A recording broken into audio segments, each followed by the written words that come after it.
لیکن یہ بھول گئی تھی کہ وہ ہادی شاہ تھا جس کی نظروں سے عائرہ کی ایک بھی حرکت چھپی رہنا ناممکن تھا۔ اب حیران بعد میں ہو جانا اور اٹھاؤ اسے اور ڈسٹ بین میں پھینکو، کیونکہ اس کی خوشبو بتا رہی ہے کہ یہ پینے لائق تو بالکل نہیں ہوگی۔ ہادی کی بات پر عائرہ نے اسے گھورا اور کافی کا مگ اٹھا کر جان بوجھ کر دروازے کو زور سے کھینچ کر بند کرتے ہوئے اپنے غصے کا اظہار کر کے گئی تھی۔ اس کی اس حرکت پر ہادی کے لبوں پر مسکراہٹ آئی تھی، جیسے آئینے میں دیکھ کر وہ جلدی سے چھپا گیا تھا۔ شاید خود سے وہ کسی راز کو شیئر کرنے سے ڈرتا تھا۔ اپنے باپ کو سر عقیل کے ساتھ داخل ہوتے دیکھ کر وہ لمحے سے پہلے سنجیدہ ہوا تھا، جبکہ ساری کلاس ان کے احترام میں کھڑی ہوئی تھی۔ سٹ ڈاؤن پلیز، سر عقیل نے مسکراتے ہوئے سب کو کہا تو سب بیٹھ گئے تھے، سوائے حسین کے جو شاک کی کیفیت میں اپنے باپ کو دیکھ رہا تھا۔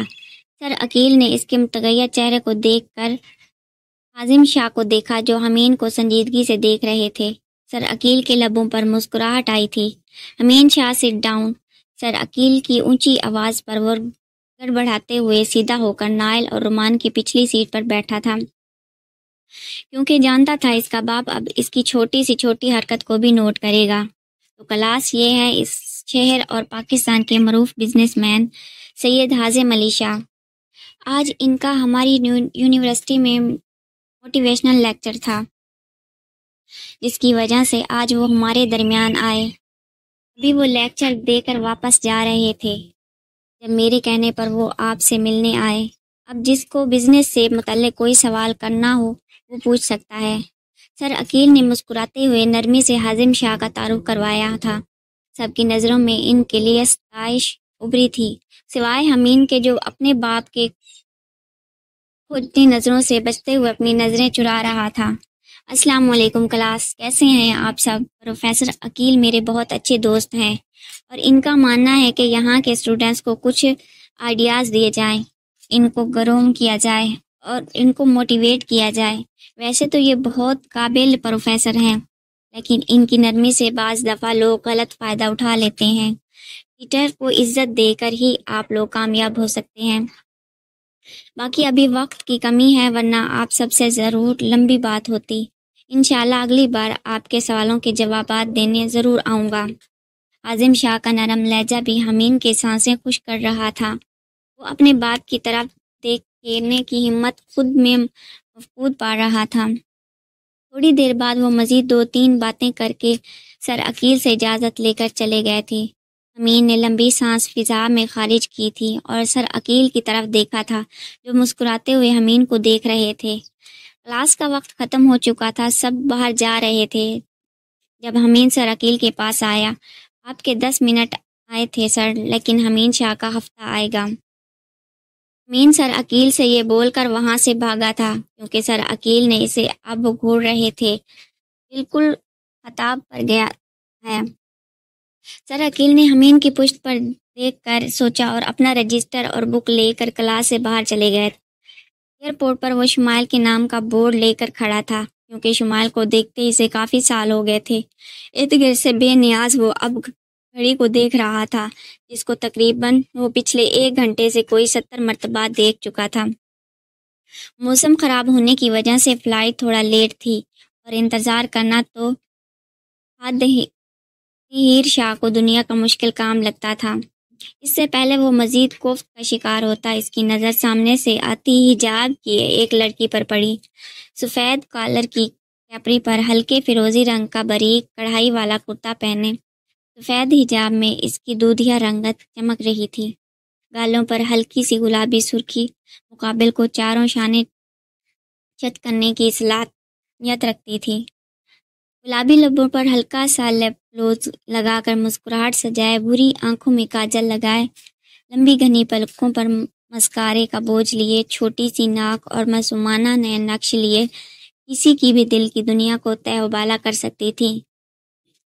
مقابل کوہاد ہیر شاہ تھا، جس نے ایک نظر دیکھ کر اپنی نظروں کا رخ بدل لیا تھا، لیکن بورڈ ابھی بھی پکڑا ہوا تھا۔ شمائل نے سامنے کھڑے ہادی ہیر کے ہاتھ میں اپنے نام کا بورڈ دیکھا تو مسکراتے ہوئے اس کی طرف آ گئی۔ وہ جانتی تھی وہ اس کا کزن ہے، کیونکہ اس کی تصویر میں وہ ہادی اور حمید دونوں کے موبائل میں دیکھ چکی تھی۔ السلام علیکم ہاد بھائی، شمال کی کھنکتی اور پرجوش آواز پر وہ رخ موڑ کر اسے دیکھنے لگا۔ ایکسکیوز می، کون بھائی اور کس کا بھائی؟ اور آپ ہیں کون؟ ہاد ہیر نے پلٹ کر اسے گھورا اور سخت آواز میں پوچھا۔ شمائل نے ڈر کر اس کا انداز دیکھا تھا، اس نے تو کبھی اپنے باپ بھائی کا سخت انداز نہیں دیکھا تھا۔ وہ معصوم چڑیا کی طرح حساس کے انداز پر سہم سی گئی تھی۔ وہ آپ نے میرے نام کا بورڈ پکڑا ہے اور میں نے بھائی کے موبائل میں آپ کی تصویر بھی دیکھی تھی۔ میں شمائل ہوں ہاد بھائی، شمائل ایسے وضاحت کر رہی تھی جیسے کوئی بے گناہ اپنی بے گناہی کو ثابت کرتا ہے۔ ہاد ہیر نے اپنا سر اس بات میں ہلایا اور بنا اس کی طرف دیکھے وہاں سے پارکنگ کی طرف چلنا شروع ہو گیا۔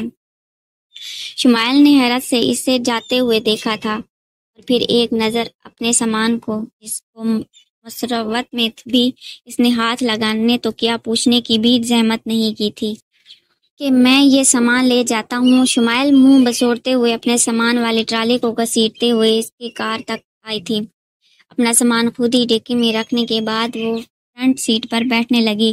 جب ہاد ہیر نے اسے گھورا، اس سیٹ پر صرف دادی اور بابا سائیں بیٹھ سکتے ہیں، تم پیچھے بیٹھو۔ ہاد ہیر کے الفاظ گویا اسے توہین کے گہرے سمندر میں غوطہ زن کر گئے تھے۔ وہ اپنے آنسوؤں پر ضبط کرتے ہوئے پچھلی سیٹ پر بیٹھ گئی تھی۔ اس کے بیٹھے ہی ہاد ہیر نے گاڑی سٹارٹ کر دی تھی۔ ہادی بھائی، مجھے پیاس لگی ہے، اگر پانی ہے تو پلیز دیں۔ شمائل تھوڑی دیر بعد بولی تو ہاد ہیر نے بیک مرر سے اسے گھورا تھا، جو پچھلی سیٹ پر بیٹھی سرخ آنکھوں سے بار بار لبوں پر زبان پھیر رہی تھی۔ شاید اسے واقعی پیاس لگی تھی۔ جہاز والوں نے کون سی ریس کروائی تھی تمہاری جو تمہیں پیاس لگ گئی؟ ہاد ہیر ایسے پانی کی بوتل پکڑاتے ہوئے بولا۔ وہ ان کا کھانا بہت گندا سا تھا تو میں نے نہیں کھایا اور پانی بھی نہیں پیا۔ جب کھانا گندا تھا تو پانی تو اللہ کی حافظ۔ شمائل کا معصومانہ انداز ہاد ہیر کو ایک آنکھ نہیں بھایا تھا، اس لیے اس نے گاڑی کی سپیڈ تیز کر دی، کیونکہ وہ جلد از جلد شمائل کو گھر پہنچا کر علی سے ملنے جانا چاہتا تھا۔ ہاد بھائی آہستہ چلائیں، مجھے ہارٹ اٹیک بھی ہو سکتا ہے۔ شمائل اپنے دل پر ہاتھ رکھتے ہوئے معصومیت سے بولی تو ہاد ہیر نے اسے گھورا۔ 1 سال ہی بڑا ہوں تم سے، اور خبردار اب کوئی لفظ بھی منہ سے نکالا تو ورنہ یہیں پھینک جاؤں گا۔ ہاد ہیر کو اس کا بھائی کہنا ایک آنکھ نہیں بھا رہا تھا۔ شمائل بھی اس کے لفظوں سے زیادہ لہجے سے ڈر گئی تھی، اس لیے نہ چاہتے ہوئے بھی وہ خاموش ہو گئی۔ حالانکہ اسے بچپن سے ہی تیز ڈرائیونگ سے ڈر لگتا تھا اور یہ بات گھر میں سب جانتے تھے۔ اگر کوئی بے خبر تھا تو وہ تھا ہاد ہیر شاہ، جس کی دنیا میں ایسی خبروں اور انسانوں کی شاید کوئی جگہ نہیں تھی، یا وہ جگہ بنانا نہیں چاہتا تھا۔ جو بھی کر لو، میں نہیں بتاؤں گا کچھ بھی تم لوگوں کو۔ یہ منظر ہے ایک اندھیرے کمرے کا، جہاں ایک 42 سالہ شخص کو زنجیروں میں قید لوہے کے راڈ سے مارا جا رہا تھا۔ اندھیرا تو جیسا اس کا مقدر بن چکا تھا، لیکن لہجہ ابھی بھی مضبوط تھا۔ روشنی کی کرن دیکھتے پتہ نہیں کتنی صدیاں ہو چکی تھیں۔ اسے ہر روز اسی طرح چھڑکا گیا جاتا تھا، لیکن وہ شاید اب عادی ہو چکا تھا۔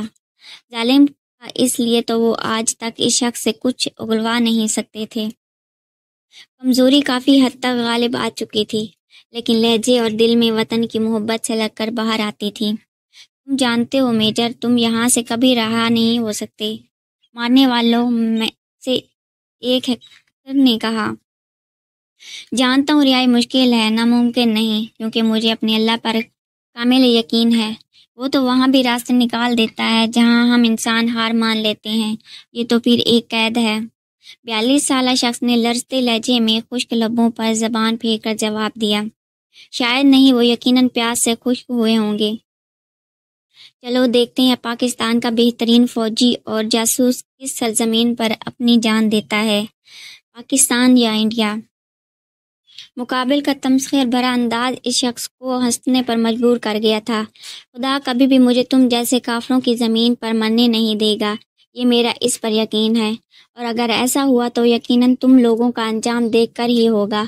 مقابل شخص پر کسی چیز کا اثر کب ہوتا تھا وہ سب بھول سکتا تھا، لیکن خدا کو نہیں، اور ایسا ہی تھا، وہ سب بھول چکا تھا۔ بس یاد تھا تو اتنا کہ وہ ایک پاک آرمی افیسر تھا جس کو ہر حال میں خدا پر کامل یقین رکھنا تھا، مایوسی کو اپنے قریب بھی نہیں آنے دیتا تھا۔ مارنے والے اشخاص باہر جا چکے تھے اور وہ پھر سے خدا کے آگے سر بسجود دعاؤں میں مشغول ہو گیا تھا۔ ویسے ہنی اعظم شاہ کتنی ہینڈسم ہے نا، مجھے تو بالکل تمہاری طرح لگ رہے تھے۔ ہاں، آنکھوں کا رنگ تھوڑا مختلف تھا، ویسے تو بالکل تمہاری طرح تھے۔ پروفیسر عقیل کی کلاس لینے کے بعد امین نائل اور رومان کے ساتھ کیفے میں آیا تھا، جہاں رومان کا تبصرہ سن کر نائل کا کہکا گونجا۔ حسین نے اسے گھورا، ڈفر انسان، ڈیڈ ہے میرے تو میرے طرح ہی ہوں گے نا۔ امین نے نائل کو گھورا تو رومان نے حیرانگی سے اسے دیکھا، لیکن وہ تو اتنے بینک ہیں، مجھے تو لگ رہا تھا کہ ان کے چھوٹے چھوٹے بچے ہوں۔